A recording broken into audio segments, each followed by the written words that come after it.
Thank you very much, gentlemen. Yes, I'm standing by with BB as well as Christine, who's going to help us with some translations. So first off, I just have to ask, was that as fun to play as it was for all of us to watch? Because that was nuts. 刚刚那场比赛非常非常精彩。那你玩的时候，大家都觉得很好玩，那你自己打的时候觉得好玩吗？我自己是觉得就是非常的好玩，因为整场是很欢乐，然后我都一直在笑这样。I think it was a very fun game. We were laughing the whole time, so it was very exciting. Well, that's good. Enjoying it is just as important as winning it, which you did. But I do have to ask you as well, though, because you went into the mid lane in a 1v1 against Uzi, who is another, very, very, very solid ADC. Some would say he's one of the best, if not the best in the world. But in a 1v1 matchup, how did that change your approach? Because you didn't have a support to come along with you. 你刚刚在中路的时候是跟 Uzi 打，那 Uzi 是曾经是世界最强的 ADC。那你们在中路对线的时候没有了 support 的支持，那你刚刚对线的有什么想法呢？我觉得就是压力非常大，就是我觉得我不管怎样都打不太赢他。就是假如说我路线一个 Q 技能放出去，可是他一定可以跳过去闪过掉这样，所以我觉得压力很大。He had a lot of pressure going up against him because he was always able to dodge the Q no matter what. So it was very stressful for him playing against Uzi. Absolutely. And then, of course, I have to ask you, I'm sure you had an idea of which ADC was the strongest going into the game, but now that you've played it all out, in your mind, who is the strongest marksman that we have out there? 你觉得打完这场之后，哪一支角色、哪一支英雄是最强的射手呢？我觉得最强射手应该是库奇，因为他的大绝真的可以让人家伤害很高，然后会让人家觉得好帅哦，像飞出去这样。I think Corki is the strongest. He does a lot of damage, and his ult is very, very cool. You can fly out, and it's very cool. That's very interesting. I think a lot of people would have pointed towards like Quinn or Lucian, for example. You were zeroing people out with that ultimate. Final question. With that win, you guys have now secured yourself, kind of back into the race in terms of points. What's your confidence that Team Fire can come away with a victory at the end of this tournament? 你们这样子打完这场比赛之后 ，Team Fire 跟 Team Ice 的点数持平了。那你们现在对于 Team Fire 获得这场全明星赛的胜利，你觉得有多少信心？虽然我们昨天不小心输了，但是我觉得我们接下来比赛还是会赢的，就是火队一定会赢。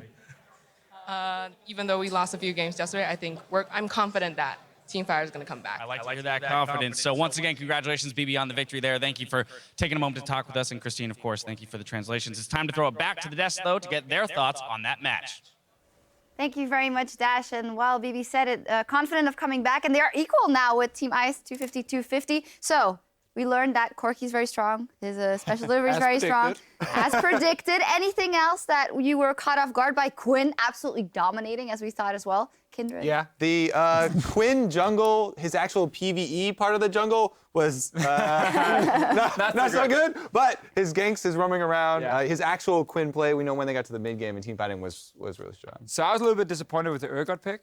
I was sitting and doing the games and like, why doesn't he just build tank? And then you guys yelled at me that he couldn't, and I realized, well, that's what made the mode fun. Exactly. So I realized Urgot is honestly pretty bad because you have to build damage. You're always going to do less damage than the other 80 carries, and also you have to go tier, which takes too long to stack, and there's like fights all the time. So I wasn't really a fan of that. Also, he's in the top lane. He can just waddle around. He has no escapes. They ganked him over and over and over I mean, again. Quinn can gank everything. That's why she's so strong in the jungle, and obviously would fit in well. Surprised she wasn't on both teams as well.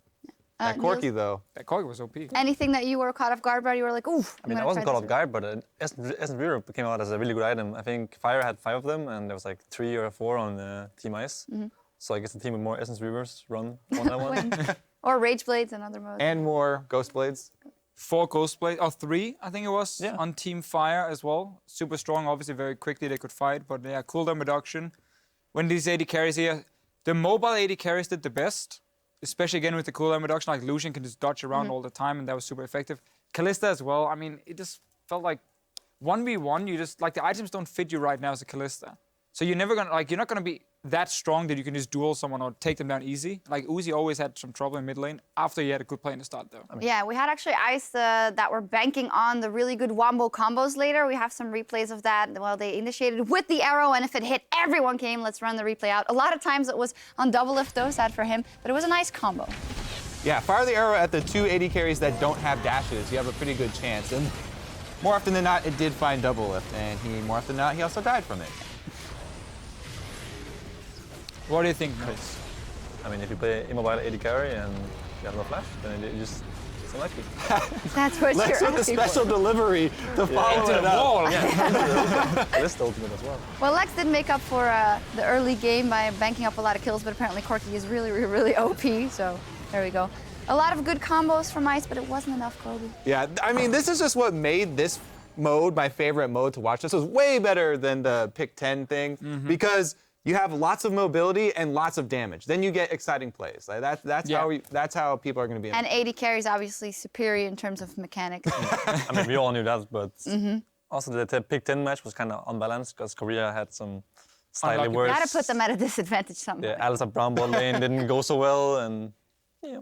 I mean, we even saw some strategy here. Like the two supports were playing utility AD carries, Ashe and Varus. So there was some strategy coming in, and then it was just go ham, basically, from there. Yeah, and it was for Team Fire ranking up another 50 tournament points to their score. That means that things are all tied up now with Team Ice. 250, 250 on both sides. Very interesting. Well, it's super close. After yesterday, it kind of seemed like Ice were going to win with a landslide, but it was only day one, and it's all squared out.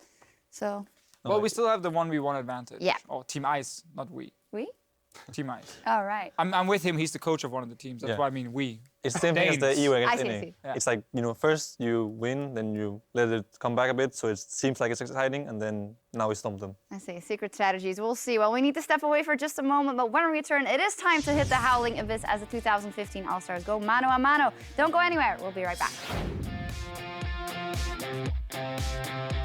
But you guys can speak Russian if you want. I will just play silently. Yeah, That's okay for me. And I will just laugh if something funny happens. Yeah. Prey's trying to 1v2, but Koro is trying to reduce the... Oh! Lex is not going to be able to survive. Oh, it's coming! Wow! It's too late for him, Koro. Oh, man! And Uzi, he's got the Ignite on.